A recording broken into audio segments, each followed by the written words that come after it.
From the Stone Age to the Space Age, humans have prized asbestos for its incredible resistance to fire and other elements. Welcome to Asbestos Rewind.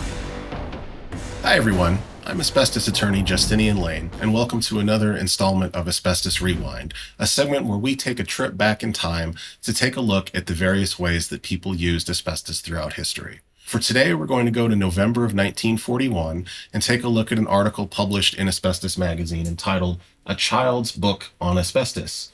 Now, they say that just published is a delightful little book. The book is written especially for children, but grown-ups in the asbestos industry will also find it interesting, and we know many of them will welcome the book as a Christmas or other gift for their own children or for children of their acquaintances. You can read the rest of their little review of it, but I thought what we could do today is actually show you the book because I'm fortunate enough to have a copy of it, a first edition from 1941. So this is the book, and unfortunately, though, my copy's not in the best condition. It was in a discard pile from a bookstore or library. I got this for just $3 or $4, I believe, off of eBay. You can find a lot of good stuff there for asbestos. But let's just look through this book real quickly so you can kind of see what they're talking about.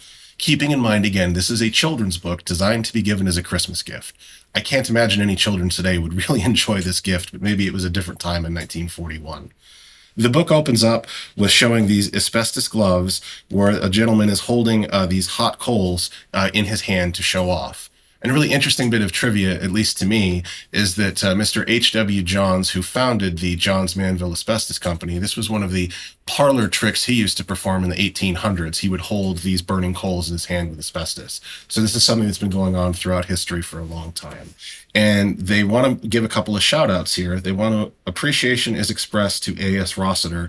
A.S. Rossiter was an employee of Asbestos magazine. I believe she was the editor. The publisher was Mr. C.J. Stover. And they worked together with Johns Manville to make this book and tell some of the stories in really big type fonts about the history of asbestos and a lot of stories you've heard about if you've watched our other videos, King Charlemagne and his asbestos tablecloth. I'm not going to go through the whole book, but I just wanted to show you a couple of these pictures because older, high-quality pictures of asbestos are kind of hard to come by. So, compound showing old and new type of native huts at the new Amianthus Mines Limited, Swaziland. If you've watched our 101 series, you'll know that amianthus goes back to ancient Greek and was one of the words used to describe asbestos before it became called asbestos. And these were the huts that the miners in the African asbestos mines were living in. African asbestos was typically chrysotylite asbestos or amosite asbestos. In fact, the word amosite comes from asbestos mines of South Africa, so that's where that came from. And here's showing some of the working conditions of the guys working inside the mine. Doesn't really look like a lot of fun, does it? And it's not just how it was done in Africa, although I'm sure the conditions were more deplorable there. The miners in the United States didn't really have much of a good time either. And here's what they called a crude picker. And this guy's job is to take these asbestos rocks and break them with a hammer and take the rock, the fiber and put it in a bucket.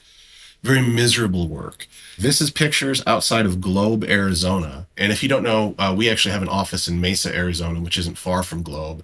And I can tell you, I've actually visited this very mine and walked inside this very door. Video for that will be coming later on, and you can take a look at that. But it's very interesting to see in 1940s how they were depicting the mining industry. They actually were using pack burros. And if you go back into the 60s or the 50s or the 40s, when they were publishing the price list of asbestos, Arizona asbestos was typically $1,400 or $1,500 a ton, and Canadian asbestos was substantially cheaper. And it wasn't that the Arizona asbestos was a much higher quality per se, it was so much harder to get out. I've driven these roads. You can't get big trucks on them. It's a lot of work. This is where they're going to use the dynamite. Interestingly enough, asbestos was often used as wadding in dynamite and as a stabilizer for nitroglycerin, so asbestos was used to help mine asbestos. And then we have some pictures from inside of a factory. We've got a full review of this book up on the website. You can go and take a look at it if you want to do a little more. But I wanted to show you this artifact and show that it was used, published in the Asbestos magazine, and was encouraged for Christmas gifts for men, women, and children of all ages who share a passion about asbestos.